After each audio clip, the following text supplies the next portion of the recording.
Dear students, in this video dear students, to be a fluent speaker, it's essential to learn some basic structure for making sentence properly. In this video, I am going to discuss some basic structure. So let's get started. আমরা প্রথম যে স্ট্রাকচারটা নিয়ে আলোচনা করব সেটা হলো it is bad to plus verb one, যার অর্থ হলো কোনো কিছু করা ঠিক না। উদাহরণ, it is bad to play at noon, দুপুরবেলায় খেলা ঠিক না। It is bad to waste time, সময় নষ্ট করা ঠিক না। It is bad to go there, এখানে যাওয়াটা ঠিক না। It is bad to eat mass carbohydrate, খুব বেশি পরিমাণে কার্বোহাইড্রেট বা শর্করা খুব বেশি পরিমাণে খাওয়া উচিত না। তাহলে কোনো কিছু উচিত না অর্থ প্রকাশ করতে গেলে আমরা এই স্ট্রাকচারটা ফলো করব, ইট is bad to plus V1। আমরা 2 নম্বর স্ট্রাকচারটা একটু দেখি। আবার 2 নম্বর যে স্ট্রাকচারটা নিয়ে আলোচনা করেছি সেটা হলো something to plus V1। I have something to do, something to do মানে কোনো কিছু করার আছে এরকম বোঝাতে। I have something to do, আমার কিছু করার আছে। You have something to do, you have something to read, তোমার কিছু পড়ার আছে। We have something to say, আমাদের কিছু বলার আছে। হ্যাভ সামথিং টু অর্থ কোনো কিছু করার আছে। নেক্সট যে স্ট্রাকচারটা আমরা দেখছি সেটা হলো লেটস প্লাস V1। লেটসের পরে V1 ভার্বের 1 নম্বর রূপ, যেমন let's go to Dhaka, let's read the book, let's write a litre, let's play football. এরকম লেটস তারপরে একটা V1 বসবে, তারপরে এক্সটেনশন যদি কিছু থাকে সেটা আমরা বসাবো। তারপরে স্ট্রাকচারটা হলো no need to plus V1। No need to plus V1, no need to অর্থটা হলো কোনো কিছু করার প্রয়োজন নেই। কোনো কিছু করার প্রয়োজন নেই এরূপ অর্থ যদি প্রকাশ করতে চাই তাহলে আমাদের এই স্ট্রাকচারটা ফলো করতে হবে, সেটা হলো no need to plus V1। Okay, no need to go, no need to talk to him, no need to go যাওয়ার প্রয়োজন নেই। No need to talk to him, তার সাথে কথা বলার প্রয়োজন নেই। তারপরে স্ট্রাকচারটা হলো it is time to plus V1। It is time to অর্থ হলো কোনো কিছু করার সময় হয়েছে, তাহলে আমরা ইট ইজ টাইম টু এই স্ট্রাকচারের পরে V1 বসাবো। আমরা জানি যে টু এর পরে সবসময় ভার্বের 1 নম্বর রূপটাই বসে।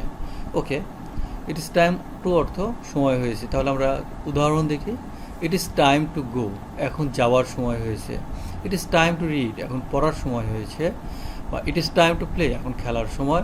ইট is time to go to class, এখন ক্লাসে যাওয়ার সময়। আমরা পরের স্ট্রাকচারটা একটু দেখি।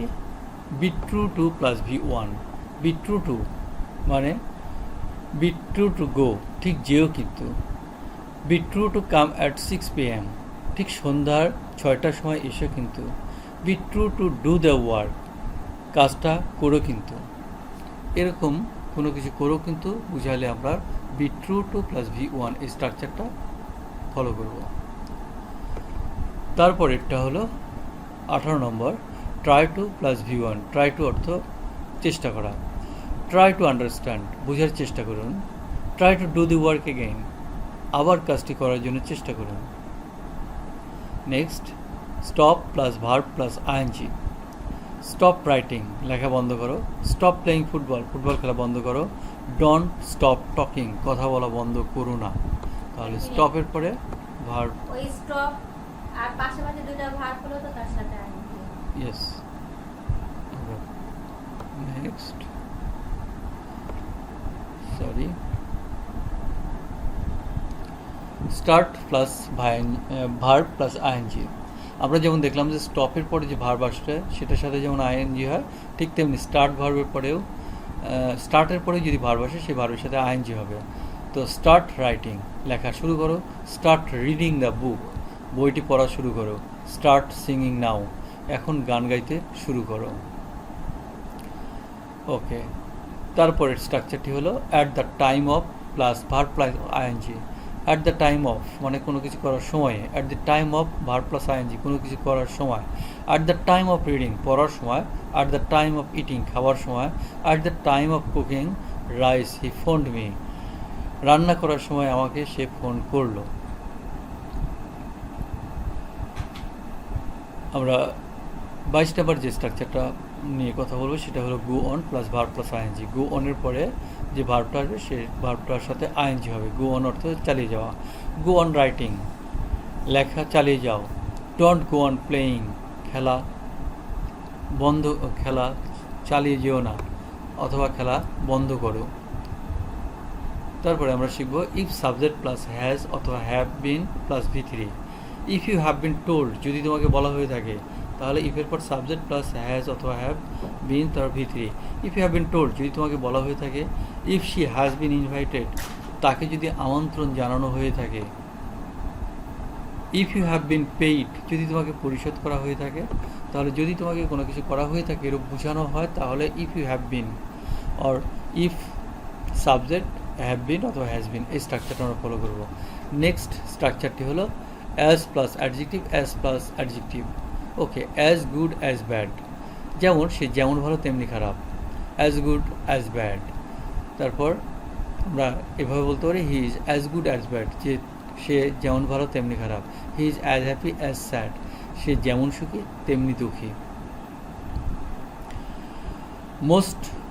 Most of plus positive plus noun plus plural.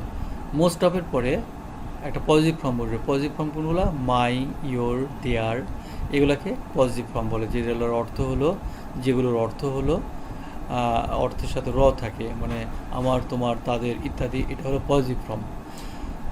Most of my students, আমার অধিকাংশ ছাত্ররা। এই যে মোস্ট অফ, তারপর পজিটিভ ফর্ম মাই, তারপরে কি যে নাউনটা আসছে সেই নাউনের অবশ্যই প্লুরাল ফর্ম হবে।